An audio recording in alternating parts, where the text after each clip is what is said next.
নমস্কার বন্ধুরা, বাসন্তী কিচেনে আপনাদের স্বাগত। আজকে আমরা তৈরি করব কড়াইশুঁটির লুচি। চলো রেসিপিটা দেখে নেই। প্রথমে একটি বাটিতে আটা নিয়ে নিয়েছি, সামান্য চিনি দিয়ে, সামান্য নুন দিয়ে, সামান্য তেল দিয়ে মেখে নিচ্ছি।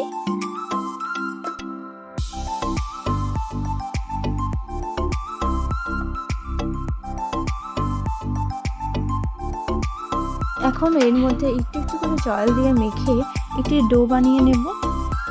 ডোটাকে ভালো করে মেখে নেব। ডোটা হয়ে গেছে।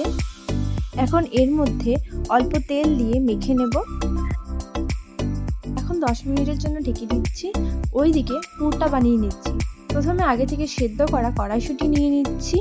দুটো কাঁচা লঙ্কা দিয়ে এটার পেস্ট বানিয়ে নেব। পেস্ট করা হয়ে গেছে।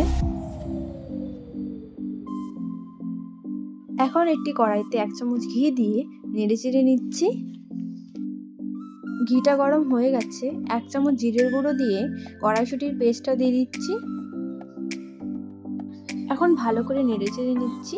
এটাকে একটু ভাজা ভাজা করতে হবে। হয়ে গেছে। এখন এটাকে একটি বাটিতে নামিয়ে নিচ্ছি। 10 মিনিট হয়ে গেছে। এখন প্লেটটা সরিয়ে দিচ্ছি। ডোটা কত সুন্দর সফট হয়েছে। এখন এটাকে একটু মেখে নেব। এখন ছোট ছোট লিচি কেটে নিচ্ছি।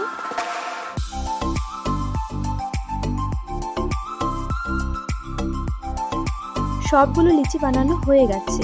এখন লিচিগুলোর মধ্যে পুরগুলো ভরে নিচ্ছি।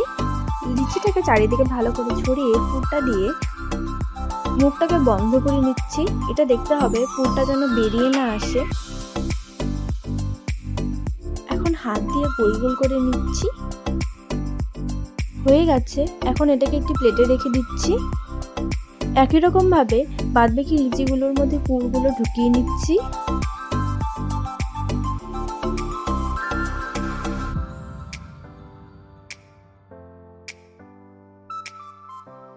লিচিগুলোর মধ্যে পুরগুলো ঢুকানো হয়ে গেছে। এখন এগুলোকে বেলে নেব। বেশি মোটাও না, বেশি পাতলাও বেলবো না, মিডিয়াম ভাবে বেলে নেব। বেলা হয়ে গেছে। এখন একটি কড়াইতে তেল দিয়ে দিচ্ছি। তেলটা গরম হয়ে গেছে। এখন লুচিটা দিয়ে দিচ্ছি।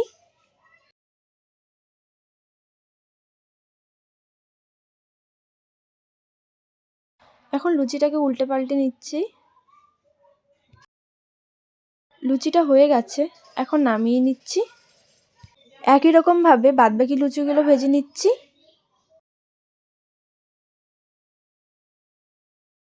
লুচিটা ভাজা হয়ে গেছে। কড়াইশুঁটির লুচি তৈরি। আপনারাও বাড়িতে বানিয়ে দেখবেন, খুবই টেস্ট খেতে। সাথে আমরা সয়াবিনের তরকারি নিয়ে নিয়েছি। আপনারা যদি রেসিপিটা দেখতে চান তাহলে কমেন্টে বলে দেবেন, আমরা সেই ভিডিওটা নিয়ে আসব। ভালো লাগলে লাইক, শেয়ার ও কমেন্ট অবশ্যই করে দেবেন। ধন্যবাদ।